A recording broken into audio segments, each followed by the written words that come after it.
27 ans après la tenue à Beijing de la conférence mondiale sur les femmes, la promotion de l'équité et de l'égalité entre hommes et femmes demeure d'actualité.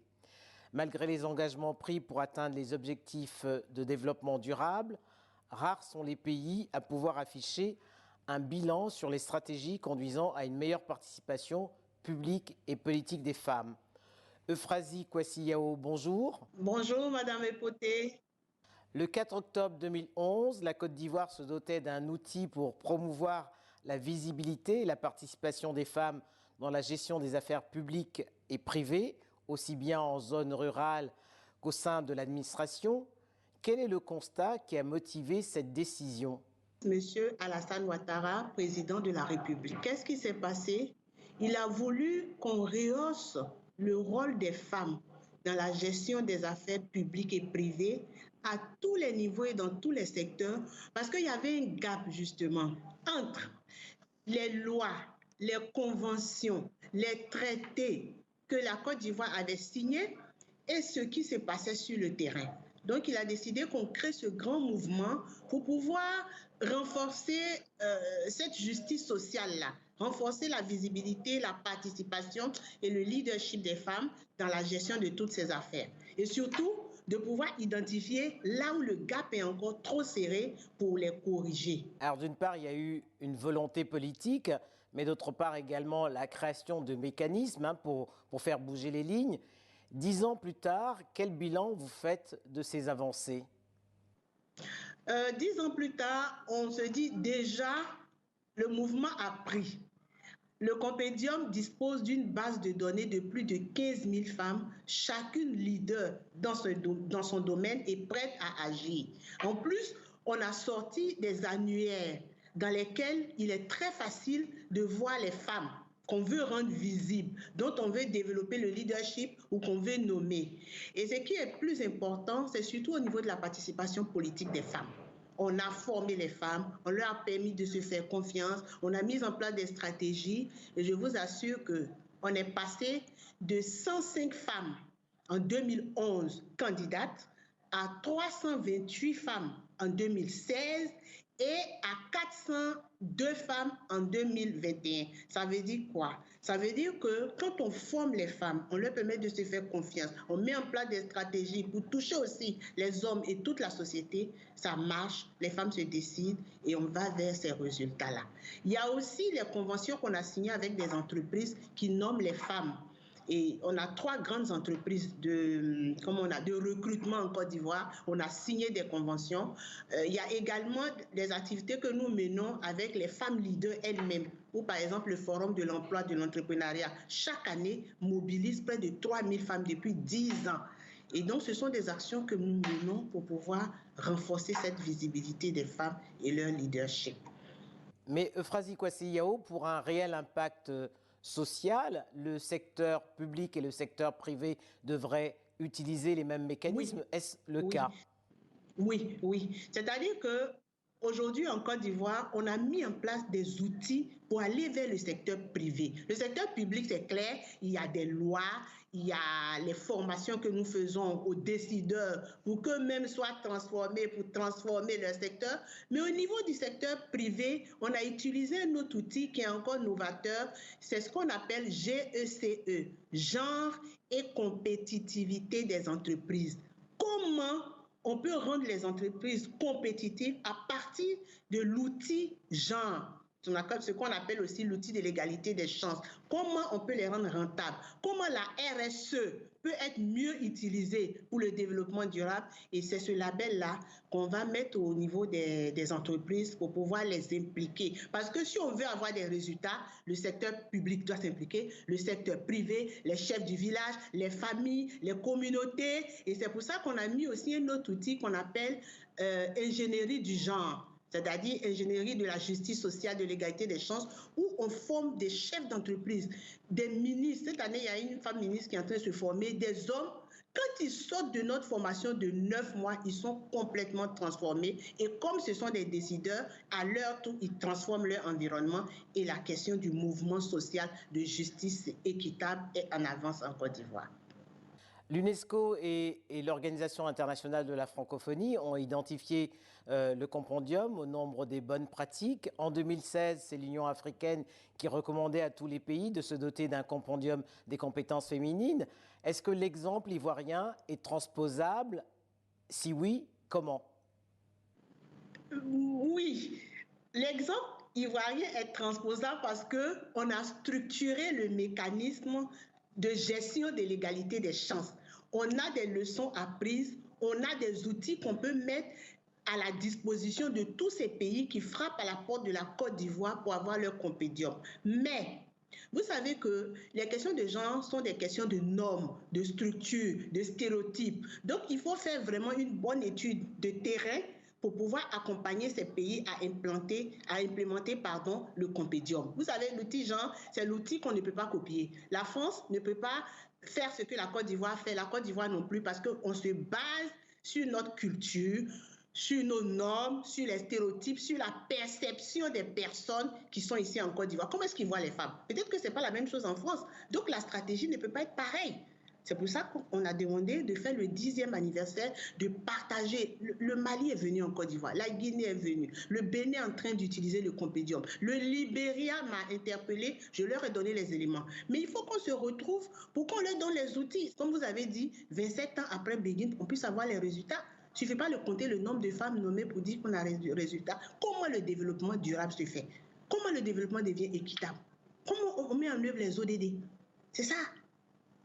Mais est-ce qu'il ne faudrait pas aussi, Frazi Kwasi-Yao, procéder à la base, éduquer les jeunes? Oui, si, il faut éduquer les jeunes, mais vous voyez ce qu'on appelle en matière de genre la transversalité. Ça aussi, c'est quelque chose que le président nous a demandé parce qu'il tient non seulement à la valorisation des compétences féminines pour qu'elles brisent les plafonds de verre, mais tient à l'outil genre. Vous voyez, on va faire genre et jeunesse. On va rentrer dans la jeunesse, on va voir qu'est-ce qui bloque la jeunesse au niveau des normes, des cultures, des besoins pratiques et stratégiques, au niveau des indicateurs, qu'est-ce qui bloque? On travaille avec le ministère de la Jeunesse et toutes les structures pour qu'eux aussi, très tôt, ils connaissent ce qu'on appelle l'approche genre, ils connaissent le milieu dans lequel ils vivent, vous voyez, non? Donc, la transversalité. On va aller au ministère de l'Énergie. Aujourd'hui, la Côte d'Ivoire est grand producteur de pétrole. Qu'est-ce qui se passe là-bas? Est-ce que les femmes y sont? Est-ce qu'elles se sentent bien sur les terrains? Qu'est-ce qui se passe? Est-ce que les hommes aussi peuvent faire des activités, peut-être qu'auparavant, les parents leur avaient interdit? Comment est-ce qu'on gère pour que le secteur de l'énergie soit rentable? Le genre est basé sur le développement humain durable. Le développement humain d'abord, l'homme au centre. Donc, c'est vrai que c'est lent, mais c'est la meilleure notion pour qu'on aille au développement. Parce que le développement, c'est la capacité d'une structure, d'un pays à satisfaire les besoins de la population. Donc, on y va avec l'approche genre, on y va avec la valorisation des compétences féminines, comme on l'a fait depuis 10 ans et qui est reconnue aujourd'hui par le monde entier. Un des outils mis en place par le compendium, c'est Créapaix pour la promotion de la paix grâce au leadership des femmes et des jeunes. Mais pourquoi avoir misé sur les jeunes et les femmes alors qu'en règle générale, ce sont eux qui sont les victimes des crises? Non, nous, on a tout de suite pensé que la vraie force se trouve au niveau des jeunes. Ils ont la fougue, ils ont la force. Il faut simplement leur montrer le milieu dans lequel ils vivent et puis eux, ils vont vous donner la réponse. C'est comme ça qu'on les a utilisés pour créer la paix, on les a appelés. Les femmes aussi, vous savez mieux que moi que ce sont des femmes qui font la paix.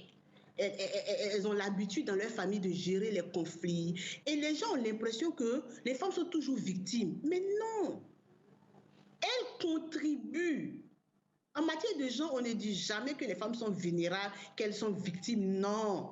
On essaie de tirer ce qu'elles ont de meilleur pour le développement durable. Donc, on a mis les deux ensemble. On a fait ce qu'on appelle Créapaix, communauté régionale pour l'autonomisation et la paix. C'est la troisième voie. Hein. Après la guerre, après tout ce qui se passe, la meilleure voie pour aller à la paix, c'est de mettre ensemble les femmes et les jeunes. Et puis, de toute façon, ce sont des entités qui essaient de travailler pour venir au pouvoir. Mais et si on se mettait ensemble?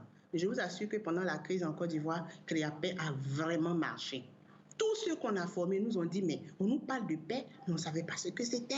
Il y a des femmes du milieu rural qui ont réglé des conflits qui duraient depuis 6 ans que les chefs de village n'ont pas pu régler.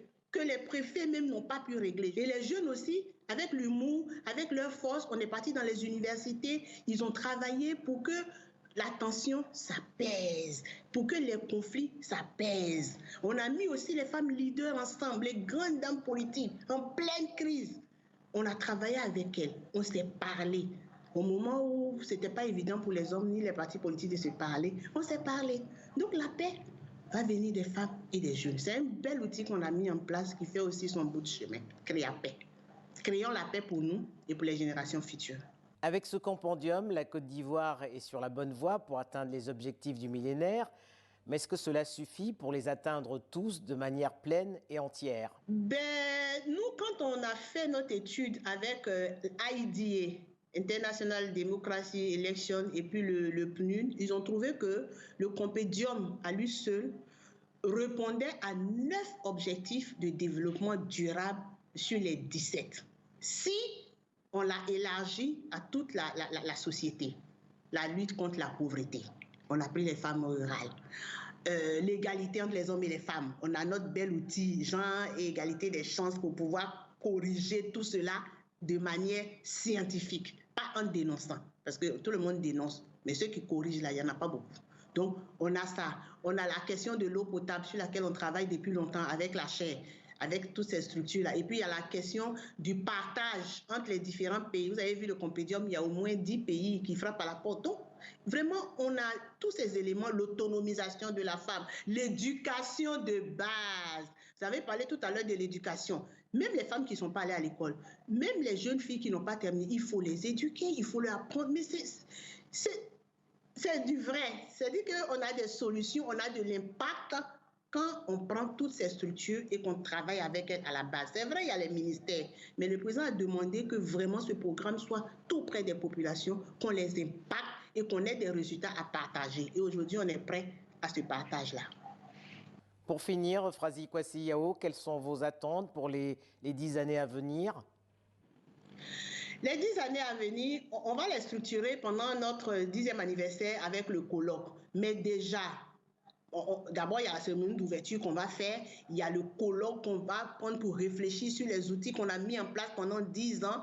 Et puis surtout, comment étendre ce compendium déjà au niveau de toutes les régions de la Côte d'Ivoire. C'est-à-dire passage à l'échelle. Deuxième objectif, comment pouvoir aider en fait tous ces pays depuis 2013, je crois, que les pays ont commencé à frapper à la porte. Comment pouvoir matérialiser tous ces outils et partager avec ces pays? On a été meilleur programme avec la francophonie, 88 pays, meilleur programme avec le PNUD, Union africaine. Mais comment est-ce qu'on peut structurer toutes ces choses-là, tirer les leçons et aider les pays qui frappent à notre porte? Frazi Kwasi Yao, merci et bon anniversaire. Merci, Madame Epoté. Merci à TV5 Monde.